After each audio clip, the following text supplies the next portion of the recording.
Hey guys, it's Miss Smith with another science lesson. So I'm sitting here under this ginormous plant. Anybody know what that was? Well, that was a maple tree out in my yard. Hard to believe that such a giant plant came from something that looks like this. These are falling from my maple tree right now. You may have some in your house. And one of these little seeds right here, after many years, will turn into a plant that looks like that. So how does something come from a little tiny seed to something like a big giant maple tree? Well, today we're going to learn a little bit about the life cycle of a seed. So I thought I would start off with this. Never forget that even the grandest of trees once had to grow up from the smallest of seeds.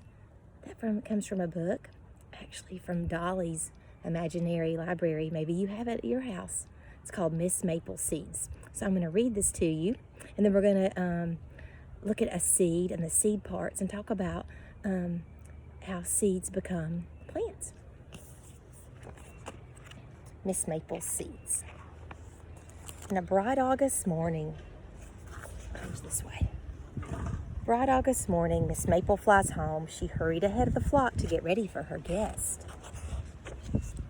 Miss Maple had traveled all summer long, searching the land for orphan seeds that got lost during the spring planting. She hopes to help them grow strong here in her tall maple tree and get ready for next year's planting. So here's some of the seeds that she found. You might recognize some of those. Do you see the maple? I see an acorn. You know what plant that comes from? There's some different vegetables and fruits that you might recognize. She learns each seed by heart, all similar yet none the same. Take care, my little ones, Miss Maple says, for the world is big and you are small.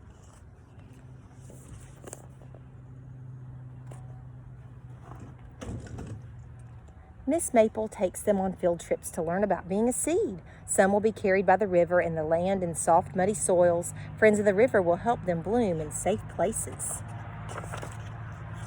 They tour the grassy fields and the thick forest. Many seeds will be blown here, where rich soil will keep their pods healthy, and the sun and the rain will help them grow tall. In bustling gardens, seeds must take care to stay clear of weedy characters. So do you hear some of the things that the seeds need to grow? Water, soil, not a lot of weeds that are going to steal their nutrients and their water. Snuggled in each night, Miss Maple reads flower tales by firefly light. Before going to bed, she whispers, "Take care, my little ones, for the world is big and you are small." Winter comes with the snow, a time to stay cozy and dry. Neighborhood friends gather to share their supplies of hot maple syrup, old corn husk, and juicy fruit rinds. Together they pass along the months with stories and songs. When spring comes, thunderstorms pour curtains of rain. "Don't be afraid, raindrops help us grow," said Miss Maple to the seeds. They learn to dance and burrow down in the muddy ground. On a windy May morning, the last spring petals drift down from the sky. The time has come for Miss Maple to send her seeds off and find roots of their own. They set out on an exciting new journey into the wide unknown. Some seeds will take root in nearby gardens, while others will travel on distant winds and faraway tides. Miss Maple has given them guidance and love, and now her part of the story has come to the end. They say their goodbyes with sweet memories, past and bright futures ahead. As Miss Maple gazes out across the land below, she whispers, "Take care, my little ones, for the world is big and you are small. But never forget, even the grandest of trees once had grown up from the smallest of seeds." Remember that? Into the evening, she sips her green tea in the quiet hollow of the old maple tree. But the end of each season is a start to the next. One summer morning, Miss Maple grabs her willow weed hat, whistles a merry tune, and sets off to follow the faraway call of the other lost seeds.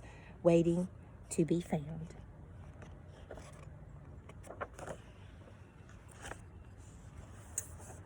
I like how she travels. Brooklyn and I were just talking about being able to fly. She found a way, didn't she? All right, so that's our story of Miss Maple Seeds. So, let's talk real quickly about a seed. Today I took a seed. This is not a maple seed. This is a bean seed. And I soaked it in some water because I thought it might be interesting for us to see the parts of a seed. So I'm going to take this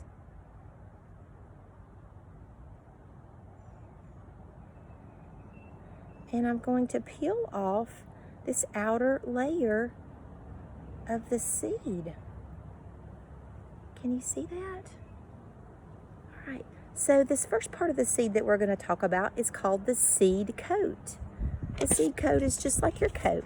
It protects you, and this protects the seed, okay? It's kind of thick. When you think about it, it's kind of rubbery, and it's leathery, and it's thick, and it protects the seed because inside the seed are some very important parts.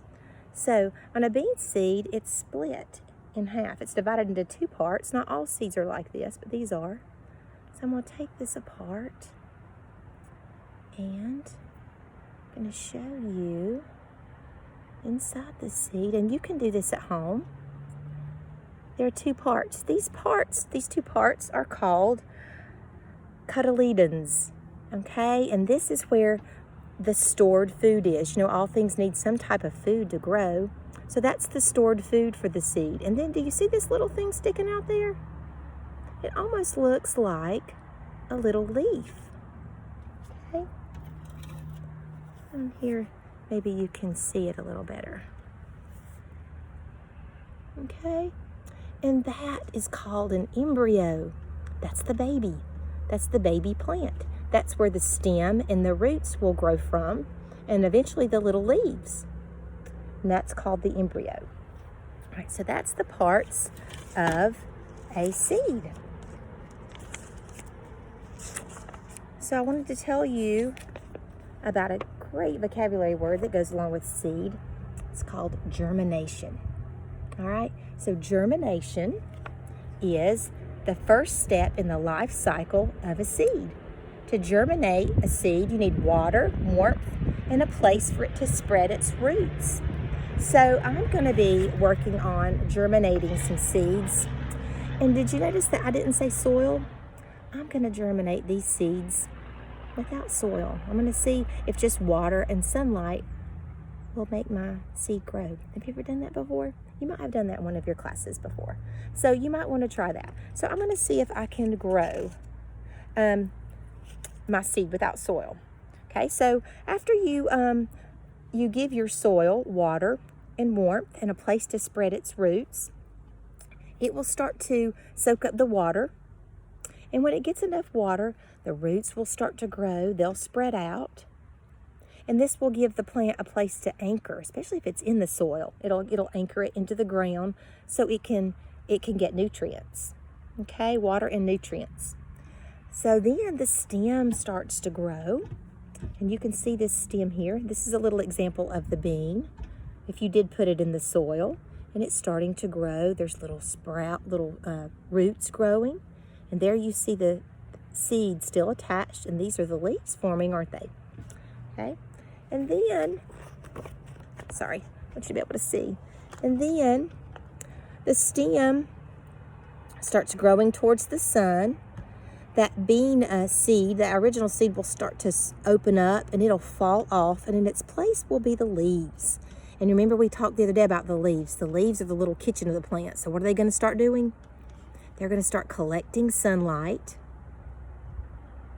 taking in carbon dioxide, and making its own food.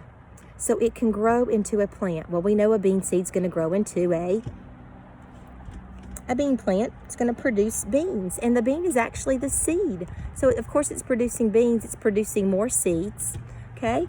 If you had a seed that grew something like this, a flower, the seeds might be produced down inside this flower, okay, instead of in the fruit. So we'll get to that another day. We'll talk about flowering plants and how they reproduce. So I thought it would be fun today for us to do a scientific drawing of a seed. Remember, when you do a scientific drawing, these are the ABCs, the things to remember. A stands for accurate, B stands for big, C stands for colorful, and D is detailed. That's where we put in the labels. So when you're doing a scientific drawing, it's really important that you do your best. Take your time. You don't have to be an artist. That's okay. I'm not a great artist, but you try. You look at your subject and you try to draw it accurately, big, colorful, and detailed. So a seed is a pretty simple thing to draw. So we'll do that together, and I hope you'll get a piece of paper and try to draw yours as well. So I have my seed to look at. I know you don't have that, but maybe you can find a seed outside and you can soak it a little bit and then try to open it up, see what it looks like inside, and draw it, okay? So I'm gonna draw our seed here, our bean seed here. It had a shape kind of like this, okay? So I did big, didn't I? Drew it big. All right, and my A was accurate. So when I looked at my seed, it had a little place here in this little area where it dipped in. Okay, and then up here, I'm gonna pretend like this is half of mine. After it opened up, this is 1/2. So I'm gonna draw that little part inside the seed. Remember what I called that? That was the embryo. Okay, and it kind of, if you look at a picture, it looks sort of like, or if you look at a real one, it kind of looks like a little leaf in there. Kind of looks something like that. Okay? So, here's my bean. So I can put on there a label, and I can label my parts, okay? So remember, do you remember what the outside of the seed was called? That was the seed coat.